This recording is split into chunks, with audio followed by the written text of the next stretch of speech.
Hey folks, Dude here, coming at you on Thursday, June 18th. And, well, I've kind of come full circle, okay? So, let me grab some libations here and explain to you how things work. Now, for pretty much time immemorial, I've been carrying the better part of at least 10 ounces of stainless steel in my pocket. I've always had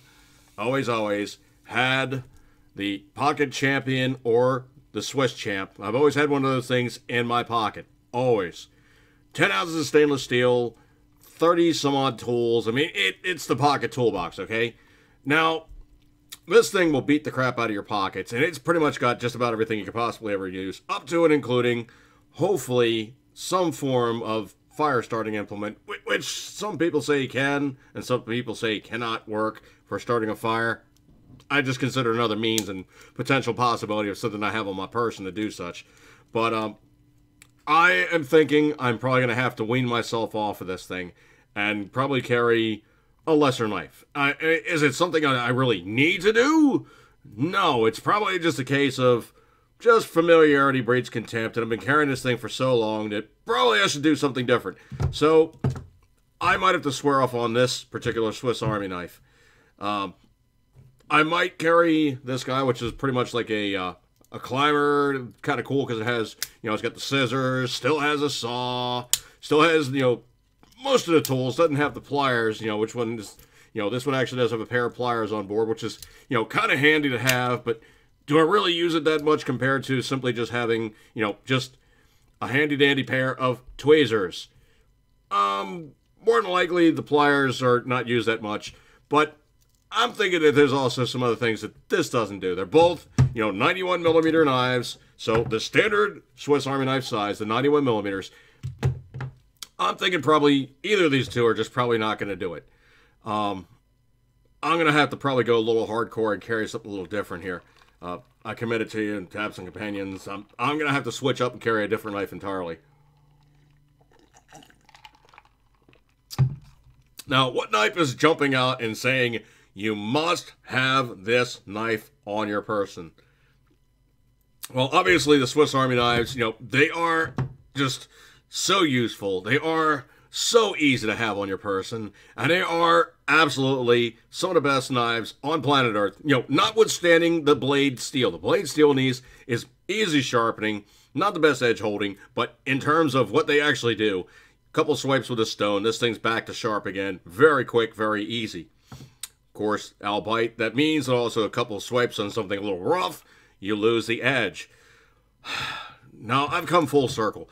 There's probably another knife I got to carry in lieu of the Swiss Army knife, Swiss Champ. I really don't like thinking like this, but there's probably another knife I'm going to have to carry instead. Yes, I'm thinking I'm probably going to have to carry the Fireman. Yes, it's also a Swiss Army knife, but for some reason, this one is calling to me. I mean, obviously, yes, I know it's another Swiss Army, but the nice thing is it's a lock blade. Okay, so you positively control your knife blade, and also it does have a bit more of the combat expertise versus you can kind of do that Dune thing where you have the second-hand driver. But this guy, worst case scenario, it pretty much looks about the same, edge on, edge off, and oops, you folded it. This on, edge off, you're going to miss your target and then still come back around and do some serious damage.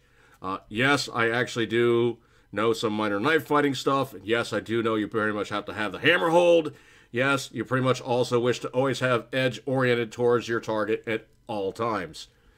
Also, if you ever ask anybody that does any kind of knife fighting, you always have edge in. That way, when they try to do a block, swipe, they're cut bad. I'm doing it with a false edge. Swipe, they're cut really, really bad. You now basically got some possible tendon damage. You've got some possible bleeders. And the best part about it is it hasn't folded up. If you do the wrong way, you are still good to go. Now, there's a reason why I can do this comfortably, and I know for a fact I am not going to cut myself and play Melancholy Baby here for a very simple reason.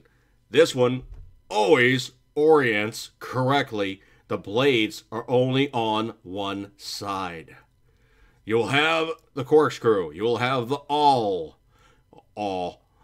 From New York, okay? Sorry. You know for a fact, if you grab like such, you are orienting edge at your target at all times. Case in point, this guy pretty much feels roughly almost about the same on both sides because it's pretty lumpy bumpy on both sides. Also, the other thing too, just sheer width-wise, this one's almost half again as big. Okay, this one's roughly about an inch wide. This guy's roughly about an inch and a half wide, closing on an inch and 3/4, if not 2 inches. It's a bit of a handful. And I'm really thinking, even though this one's a little slower, the walk and talk on it is actually pretty good. So if I need to pop it open, I'm good to go in very short order. And I know for a fact which way I got my orientation. I'm ready to engage my targets. Also, another thing you got to remember, whenever you're fighting somebody, there's a reason why they teach you the tiger paw, because you're not going to break fingers. I'm going to break them with this one, folks. Eat good, keep the 10 ring as always. You know it, you love it. Sometimes a lock blade is just, a lock blade's just good.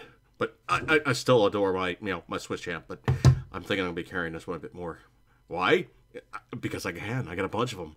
I'm going to break up this one, folks. Eat good, keep the 10 ring as always. You know you love it. Knife, knife, knife, knife, knife, knife, knife, goodness. See you guys.